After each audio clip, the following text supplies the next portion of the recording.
இந்த காணொலியை தொடர்ந்து பார்க்கறதுக்கு முன்னாடி மறக்காம தமிழ் ஜனம் சேனலை சப்ஸ்கிரைப் பண்ணிடுங்க.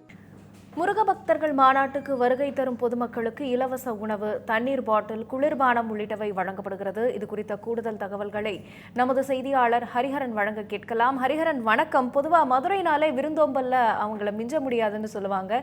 எந்த விழாவாக இருந்தாலும் அங்கே வரக்கூடிய பொதுமக்களுக்கும் பக்தர்களுக்கும் அவங்க உணவு கொடுத்து தான் வரவேற்க செய்வாங்களே. இப்போ முருக பக்தர்கள் மாநாடு நடைபெறக்கூடிய நிலையில அங்க என்னென்ன மாதிரியான விருந்தோம்பல் விஷயங்கள்லாம் நடந்துட்டு இருக்கு, விவரம்? கண்டிப்பாக ராகவபிரியா, மதுரை வண்டியூர் சுங்கச்சாவடி அருகே அம்மா திடலில் இந்து முன்னணி சார்பில் முருக பக்தர் மாநாடு இன்று நடைபெற்று வருகிறது. இதில் தமிழகம் மட்டுமல்லாமல் புதுச்சேரி உள்ளிட்ட வெளி மாநிலங்களில் இருந்து ஏராள மக்கள் வாகனம் மூலம் வருகை தந்து கலந்து கொண்டுள்ளனர். இதனையொட்டி மாநாடு திடலுக்கு வருகை தரும் வண்டியூர் 4 வழிச்சாலையில் இருபுறமும் கடும் வாகன போக்குவரத்து நெரிசல் ஏற்பட்டுள்ளது. இதனை அப்பகுதியில் பாதுகாப்பு பணியில் ஈடுபட்டு வரும் காவல்துறையினர் மற்றும் தன்னார்வலர்கள் போக்குவரத்து சரி செய்து வருகின்றனர், பணியில் ஈடுபட்டு வருகின்றனர். மேலும் அப்பகுதியில் முக்கிய மருத்துவமனைகள் உள்ள நிலையில் போக்குவரத்து நெரிசலில் சிக்கி ஆம்புலன்ஸ்கள், வாகனங்கள் போக்குவரத்து வழியை ஏற்படுத்தி கொண்டு வருகின்றன.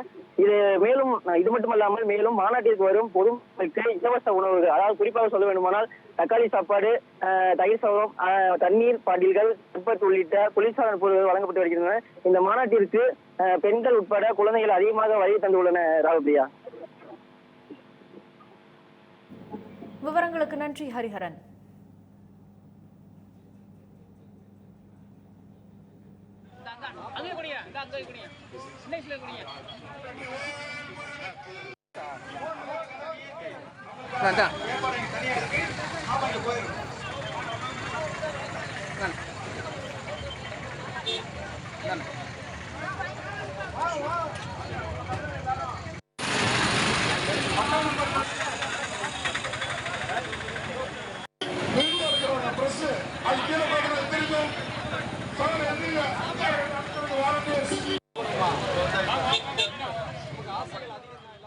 மேலும் இது போன்ற பல்வேறு சுவாரஸ்யமான தகவல்களை தெரிஞ்சுக்கிறதுக்கும் தமிழ் ஜனம் சேனலை மறக்காம சப்ஸ்கிரைப் பண்ணிக்கோங்க.